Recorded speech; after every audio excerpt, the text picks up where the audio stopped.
There's a saying, hard work will beat genetics if genetics don't work hard.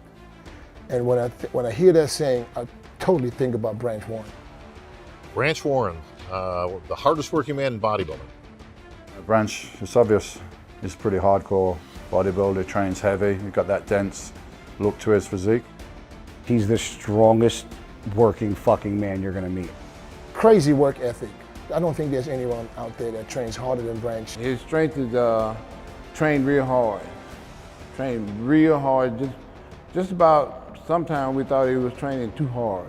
The thing in common that we got is like we both want to push to the limit. He was given the name the Texas Titan, and he earned it because of his discipline, his hard work, and he don't believe in the word no.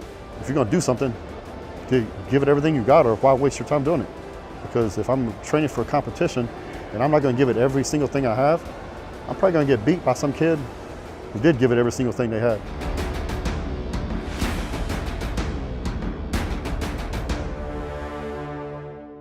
My training partner at the time started telling me about this young kid. Of course, immediately, you could see the potential.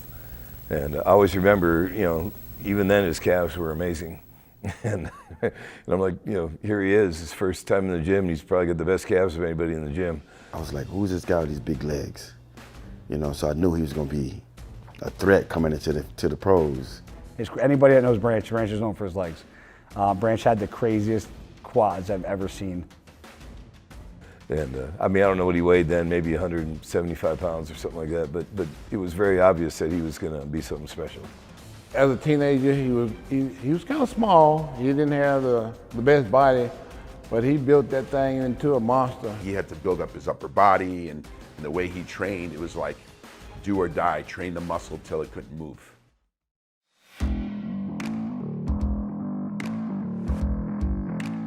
I grew up in West Texas, and there was basically growing up in West Texas, there was two things to do: drink beer and go hunting. Well, I didn't drink, so. Because he cares more about hunting and shooting guns and stuff like that than bodybuilding. I think hunting is his true passion. That was my sanity, to get away from everything, I think so many bodybuilders are one-dimensional, and that was never me. My escape to get away from my daily grind and this was to go hunting.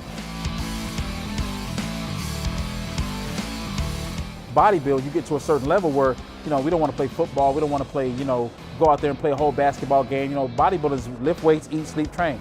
No, he's going hunting after the show. And even in the middle of Olympia prep, I would go hunt. We go hunt wild boars or something. And usually you would think to go hunting you need a gun. Branch don't use guns. He uses a knife. And what we hunting, we gonna hunt hogs. We talking about not piggies, we talking about hog with the horns. Yeah, man, we gotta get in there. I'm gonna send my dogs in, boom, and then we gonna get them. I said, no, you gonna get them. If I go in there, you better have a Uzi for me. That'll mess up the meat. I said, well, I ain't going. Hey, you talking about nighttime, no lights, with a sticker? I ain't going. But that's Branch though. I came across Branch Warren for the first time at the Teenage Nationals in 1993. And we ended up competing against it in the overall. He beat me in the overall. And that kind of started our relationship. Fast forward many years later, we'd be competing on the pro stage. My famous comeback year, 2009, him finishing second to me at the Mr. Olympia. It was 2009 when he got second to Jay Cutler. Questionable, you should have got first. He was freaking crazy, grainy, shredded. He looked amazing in that show. So if you were to ask me, what's the best Branch Warren overall, that can deal with the bigger guys, that can beat the bigger guys, then I have to say 2009. I've trained with the guy the whole time, getting ready for it, and I was like, oh my God. I couldn't believe what he looked like. It was incredible, and I was shocked that he didn't win.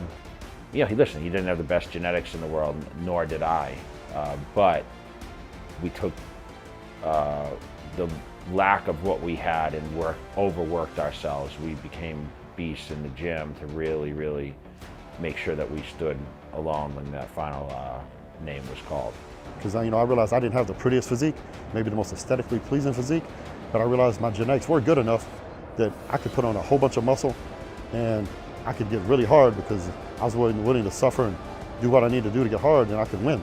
I didn't just want to be good, I want to be great at something. You know, I want to be a winner, be a champion. No one owes you a damn thing. But you can have anything you want if you're willing to work for it.